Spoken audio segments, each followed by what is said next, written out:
Hey, what's going on, guys? So Rasmus Kristensen is all set to sign for Leeds United. The deal has been agreed earlier today as per the extremely reliable Phil Hay, and is expected to become official early next week. He's the second signing by Leeds from Red Bull Salzburg following the arrival of Brenden Aaronson. You can check out my video on him if you're interested. It's on the top right hand corner of your screen. Leeds beat Borussia Dortmund and Brentford, who have a huge connection to Danish football through their ownership, to the signing, which showcases just how highly rated he is on the continent. The Jesse Marsch factor likely played its part again, given the two have worked together in the past during the American's managerial stint in Austria. He'll provide some much needed competition for Luke Ayling, who's had his fair share of injury concerns last season and is set to miss around 2 months of next season. As someone who's seen both of them play extensively over the last couple of years, I believe Kristensen will establish himself as first choice right back fairly quickly.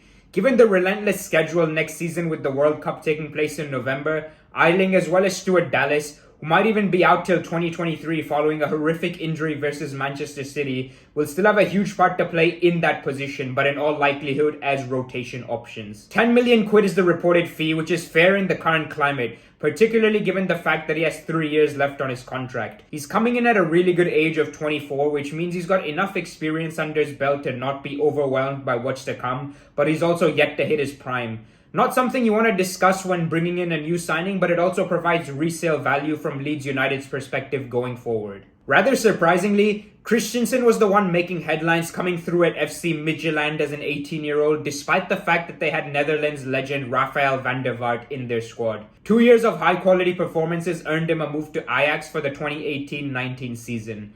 Unfortunately for him, this is the year Ajax got to the semi-finals of the Champions League and was probably the hardest Ajax side to break into since the mid-90s. He did get a fair few appearances under his belt, but Bayern-bound Mazraoui was very much the first choice, which is obviously nothing to be ashamed of. This is what led to his move to Salzburg, where he won the league and cup double for 3 seasons in a row and also got capped 5 times by an increasingly competitive Denmark side. He actually played half an hour during a 2-1 victory over reigning world champions France just 3 days ago in the Stade de France. As far as his style of play is concerned, he's a proper modern day fullback in that he loves to make overlapping runs and get forward whenever he can. He scored 10 and assisted 8 from that position over the course of last season, which is better than most midfielders and even some strikers. Those numbers will almost certainly drop given the step up in quality required in the Premier League, but are promising to see nonetheless. He's got plenty of self-confidence and is composed in possession, which will come in handy against opposition who don't give you a second to breathe. He won't get bullied physically either. He's 6'2" and very aggressive in the way he carries himself. Constantly ranks well above the league average for tackles and aerial duel success when compared to his counterparts. Like most players Leeds bring in, his stamina is second to none and you'll see him running up and down the flank for the entire 90 minutes.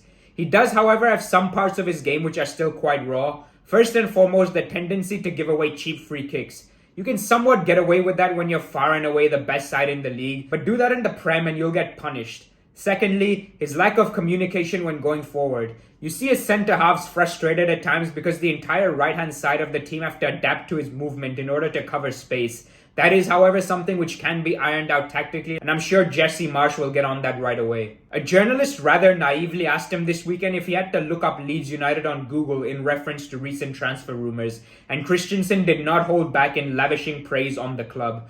He stated, "No, not the last few days, but I do not need to Google Leeds United to know about that club. There is both a former teammate and my former coach who has just switched to them. It's a huge club, a traditional club. It's the world's best league and it will be huge to get a foot in there." This might be a case of him providing lip service to a certain extent, but it's a hell of a lot better than the robotic PR-driven answers we've become accustomed to over the years, which is something you can expect from Danish players. They are very open and honest in the way they conduct themselves. Looking at the larger picture, it's great to see Leeds getting their business done early. The window doesn't even officially open till the 10th of June. It appears the plan going into next season is adding some serious depth after Bielsa's insistence on working with a smaller squad. This will allow Marsch to continue playing the high-energy football that Leeds have become renowned for and hopefully be comfortably clear of the stress that comes with a relegation battle. I'm going to be very honest, I obviously can't say I'm looking forward to watching Leeds next season given who I support, but it does seem like the club is making the right moves at this very moment in time. It's been a whirlwind 3 or 4 years for Leeds. Lord only knows what to expect going into next season. Obviously avoiding the drop is going to be the main aim, and anything that you get above that is really just a bonus. Cheers for tuning in, guys. As always, feel free to ask me any questions that you might have in mind, and I hope you have a great week ahead.